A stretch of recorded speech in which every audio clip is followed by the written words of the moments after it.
بسم اللہ الرحمن الرحیم نعبد و ایاک نستعین، ہم تیری ہی عبادت کرتے ہیں، تجھی سے مدد مانگتے ہیں۔ قرآن میں لکھا ہوا ہے کہ صرف اللہ سے مدد مانگنی چاہیے۔ بھائی نہ اپنے آپ کو دھوکہ دو نہ دوسروں کو۔ پورا قرآن پڑھو اور اس کے بعد پھر عقیدہ نکالو۔ اگر اس قرآن کے اندر، اسی قرآن کے اندر یہ لکھا ہوا ہے کہ ہم تیری ہی عبادت کرتے ہیں اور تجھی سے مدد مانگتے ہیں، تو اسی قرآن میں لکھا ہوا ہے کہ حضرت عیسیٰ جیسے نبی کہہ رہے ہیں کون ہے جو اللہ کی خاطر میری مدد کرے؟ من انصاری اللہ، کون ہے جو میری مدد کرے اللہ کی خاطر؟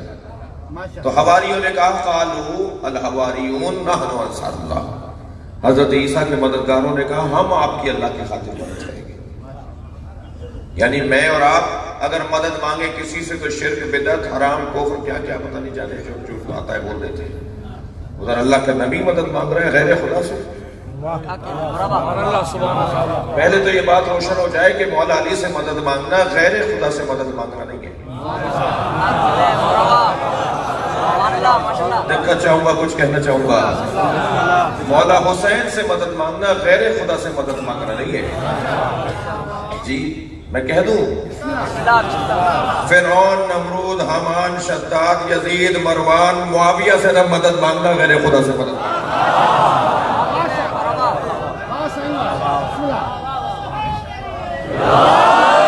ان سے مدد مانگنا غیر خدا سے، ان کا تعلق ہی نہیں ہے خدا سے۔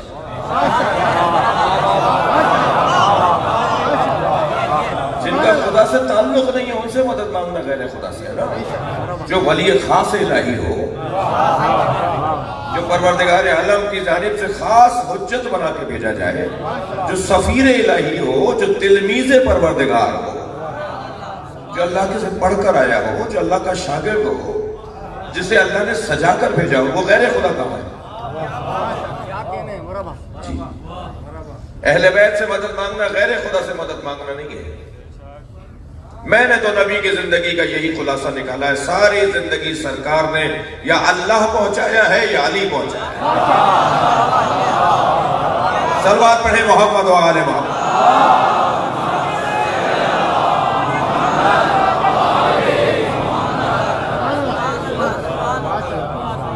غیر خدا، غیر خدا، وہ جو جانور ذبح کرتے ہیں حسین کے نام پر، یہ جو نیاز کھلاتے ہیں، غیر خدا کے نام پر ہونے والا جانور، ذبح ہونے والا جانور، اس کا کھانا حرام ہے۔ قرآن کی آیت ہے، ہاں ہے آیت۔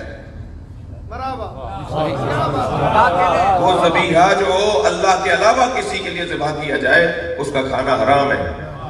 ہم امام حسین کے نام پہ جب نیاز بناتے ہیں، قبلہ رخوں سے لٹاتے ہیں، لوہے سے کاٹتے ہیں، بسم اللہ کہہ کے ذبح کرتے ہیں۔ کہاں غیر خدا کے لیے ذبح ہو رہا ہے؟ وہ اللہ کے نام پر ذبح ہوتا ہے، کھلایا جاتا ہے حسین کے لیے۔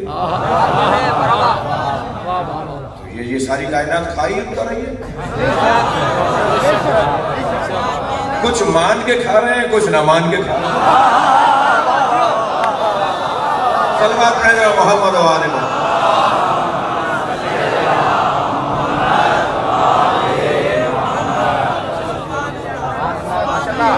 بہت واضح اور روشن مفاہیم ہے، ساری کائنات میں تو فعل مصطفیٰ مرتضیٰ کھا رہی ہے۔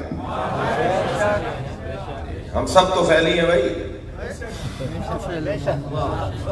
دسترخوان پہ دعوت تو کی آپ نے، مثلاً بشیر شاہ صاحب کے بیٹے کی، ان کے ساتھ دو دوست اور آ گئے، تو اصلی تو ایک ہے، دو تو فعلی ہے۔ اس کائنات میں اصلی صرف 14 ہیں، باقی ہم سب تو پھیلی ہیں، ساری دنیا تو پھیلی ہے۔ تو بہتر نہیں ہے کہ جن کی وجہ سے مل رہا ہو، جن کی وجہ سے اللہ دے رہا ہو، ان کا دم بھر لیا جائے، محبت کا اظہار کر لیا جائے۔ ایک آیت پڑھ کر عقیدہ نہیں بنے گا، پورا قرآن پڑھنا پڑے گا تب عقیدہ روشن ہوگا۔ اگر آپ ہمارے لیٹسٹ ویڈیوز کے بارے میں جاننا چاہتے ہیں تو ہمارے چینل کو سبسکرائب کریں اور بیل آئیکن کو پریس کریں۔ شکریہ۔